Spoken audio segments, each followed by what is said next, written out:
enjoyed this video, don't forget to subscribe so you'll be notified of all future uploads, and check the description box below the video for important links and information. How you doing, guys? This is Eric from RuleTheWasteland.com. This video is going to be about my predictions for the election and just also some general thoughts and predictions for the time period leading up to and immediately after it. And before any of you say, "Why are you a communist?" This spells out toxic in the symbols of some degenerate or hateful, useless ideologies. You can pick this up on Teespring, I think. The link is below. If you guys have been subscribed to my channel for a while now, you'll remember that I pretty much nailed the prediction for the last election to almost the exact electoral vote. I think I predicted that Trump got 306 or just under, and he ended up getting 306. I had the entire map and everything laid out. I ended up winning about $10,000 betting on the last election as well. So I have a little bit of street cred, so to speak, when it comes to figuring out what was going on. And people have begun to ask me, hey, when are you going to do your next prediction video? Because you were right about the last one. So I'm going to do that right now. My general perspective and overarching thought about this election is I don't see any reason to think that Trump would lose a state that he had won in 2016. I don't see any strong reason to believe that there are enough people that have walked away from him for whatever reason that wouldn't be made up by the people that are turning towards him. In fact, I actually am going to be predicting that he'll perform slightly, if not significantly better in terms of an electoral college perspective in this election, simply because of a lot of the unrest and whatnot that's happening all around the country right now. So my general prediction is obviously that he will win, and the map will look electoral college map will look fairly similar to what it did in 2016, with a couple different exceptions, or a couple minor exceptions, improvements if you're a Trump supporter. So I had initially predicted for 2016 that he would win either Wisconsin or Michigan. I couldn't tell. I knew they'd be close. They both were fairly close, but he actually ended up winning both of those in the election. I think he'll repeat in both of those. The stuff going on in Kenosha, obviously, the unrest, and then the way the governor's being in Michigan and all that.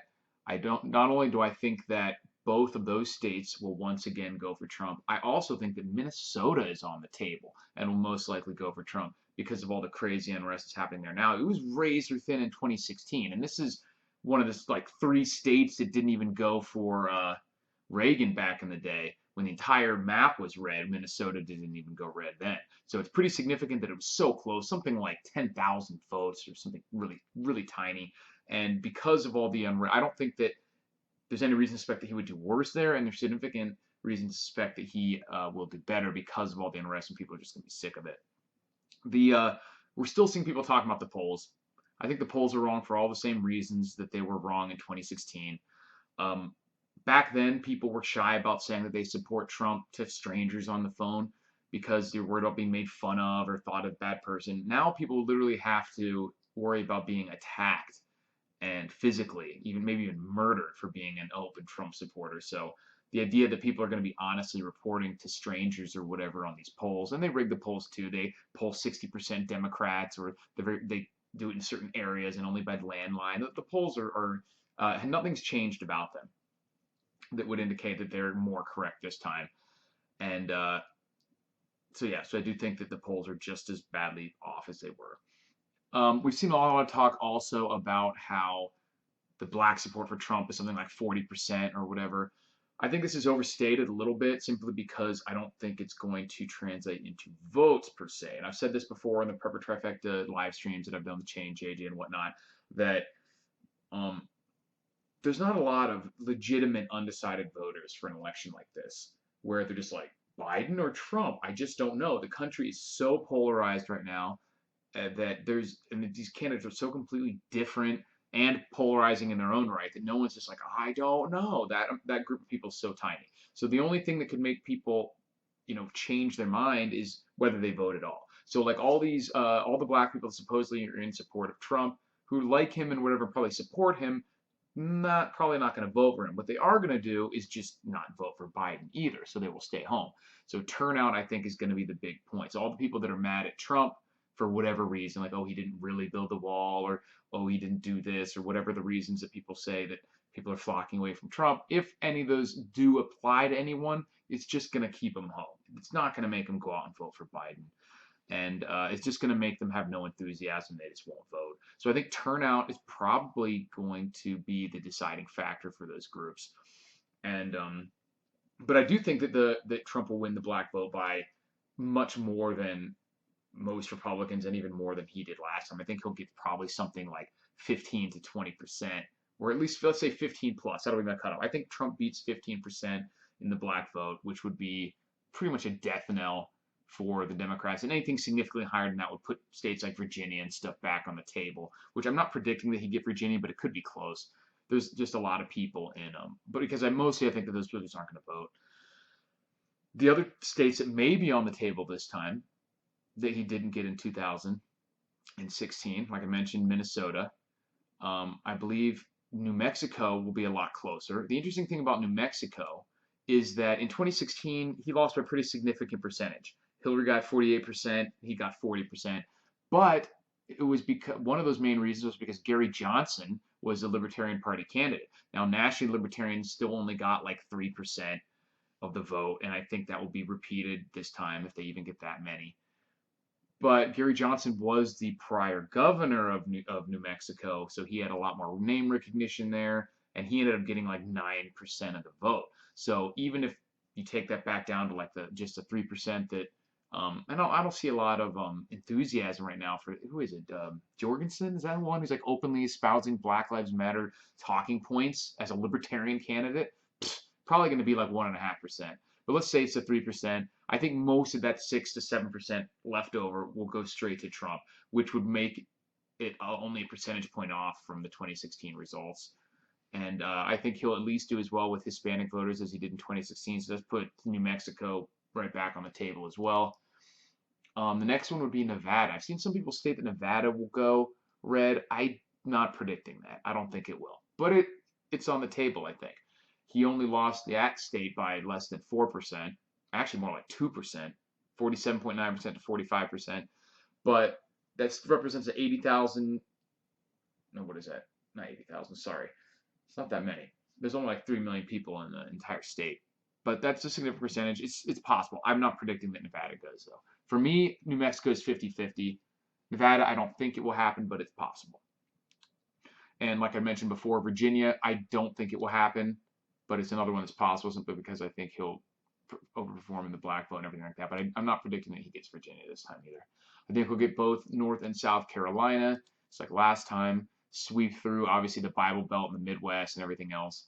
I've seen a lot of people think this is going to be like a Reagan-esque coverage. But as I explained before, like, we are just hopelessly outnumbered. So the Electoral College is literally the only reason that Trump won in 2016. It's the only reason he'll win this time. So even that kind of performance and the kind of performance that I'm predicting is phenomenal. But if you literally had some way of collecting a vote non-consensually or whatever, like it's mandatory that everyone voted, like they just robot screen hovered in front of their face and you had to vote everybody in the country, the Democrats would win completely by a landslide just because demographically conservative people are just wildly outnumbered. That's just an unfortunate fact due to immigration, due to all sorts of different stuff. Just hopelessly outnumbered. It's just the way it is. So the Electoral College, so it's not going to be like this massive landslide in terms of, sorry, I can't talk. In terms of the popular vote, do think Trump will still lose the popular vote. I do think he'll win the Electoral College vote, and I think he'll do it by a bigger margin than he did in 2016. I'm predicting anywhere from 316 to 345 Electoral College votes, depending on stuff like New Mexico, Minnesota, Virginia. Now, the one weird thing is I'm having a lot harder time making up my mind about Florida. Florida was still razor thin, and like I said, not razor thin, it was still very close, very, very close for a state that size, 100,000 votes or something.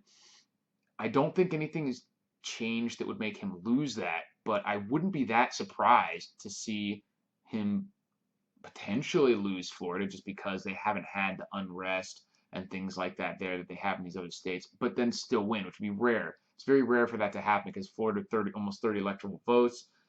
You have to win most of these other states, but I do think he'll retake Pennsylvania.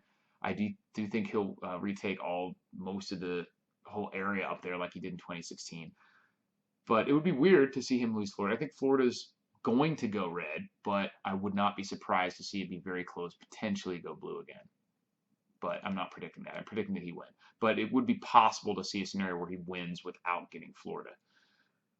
But I'll show the pictures, obviously, of the map as I'm predicting it right now, which is about 321 is what I'm officially predicting Electoral College votes. I predict he potentially will win New Hampshire and Minnesota, probably split Maine again, win Pennsylvania, win Florida, win both North and South Carolina, win Arizona and Utah, and then I think that the range from 321 up to 345 includes the possibilities of him getting New Mexico, possibly Nevada, possibly Virginia. But I do think that Minnesota will go. I do think that Pennsylvania will go red. I do think that Florida will go red. I do think that North and South Carolina will go red. Arizona, Utah, whatever, all the usuals. So it's pretty interesting. So we'll see what happens. I've once again put a little money on this, so I'm putting my money where my mouth is, so to speak. Unfortunately, I didn't get the beautiful 10 or 12 to 1 odds that I got on Trump for the last time. Basically, last time I got my money in when he was still a slight underdog. As I checked right now, he is basically even money to win. I still think that he will win. Let me know what you guys think, and if you expect any weirdness leading up to and after the election. As far as other predictions surrounding the election itself, I do think that there will be increasing amounts of civil unrest leading up to and certainly after the election. I think it could get really weird. I think that if Trump will win long term, stuff like ammo and everything may return to normal, because if Biden, God forbid, wins, obviously guns will be flying off the shelves 10 times more than they even are now, which means they will be impossible to get. Ammo will be impossible to get, and the prices will be insane. So I still think you should pick it up now just for that off chance and just because there's going to be unrest. So it's still going to be expensive for a while. I don't expect ammo prices to start coming down even if he wins for probably until 2022 or somewhere around there. And it may never. If the unrest continues until the country fractures, something like that, it might not ever get to a point but where it's actually cheap, but at least we won't have the same concern about gun control initiatives that we would under Biden. I think that the stock market will be will be on an upward trend because of money printing, but will be very, very volatile. I think that gold, crypto, and stocks will all go up. I think stocks will be more volatile than the other two. So I have mostly in cash, gold, silver, and gold, silver stocks, and some cryptos. I think that when Trump wins, the markets will immediately kind of have a short spike, maybe last a few days, because of just the anytime that the markets don't like uncertainty. So even the certainty of a win will probably, and because Biden's good for the economy and whatever, I think it'll spike up, but then I think we could see a potential disasters after that. It's weird with the markets though, because even though we should have crashes because of the way the economy is just dead, basically, there's just so much money printing that the markets itself can be detached from the health of the economy. They're no longer price discovery mechanism. You know, you see that with companies trading at literally 2,000 times earnings and things like that. The markets are no longer a price discovery method. It's just a place for the money to go.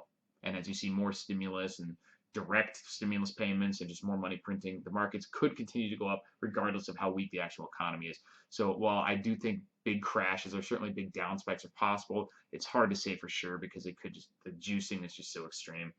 But that's why you want to put your money in gold, silver, cryptos, hard assets, things like that, because it doesn't matter. I don't think stocks are a terrible place to be in the medium term, but I'm not tracking it enough to really be confident in it. So I'm mostly sitting on cash and then the gold and silver stocks. I definitely think it's time to make sure all your preps are squared away in terms of food, water, security, all the usual stuff because of this civil unrest that we're likely going to be having. You never know how bad it's going to get in your area. So that's pretty much all I got for you guys. Let me know what you think. Check out rulthewasteland.com and the Teespring store. Links are in the descriptions. And do you think I'm going to be as correct as I was last time or not? Let me know. Thanks for watching.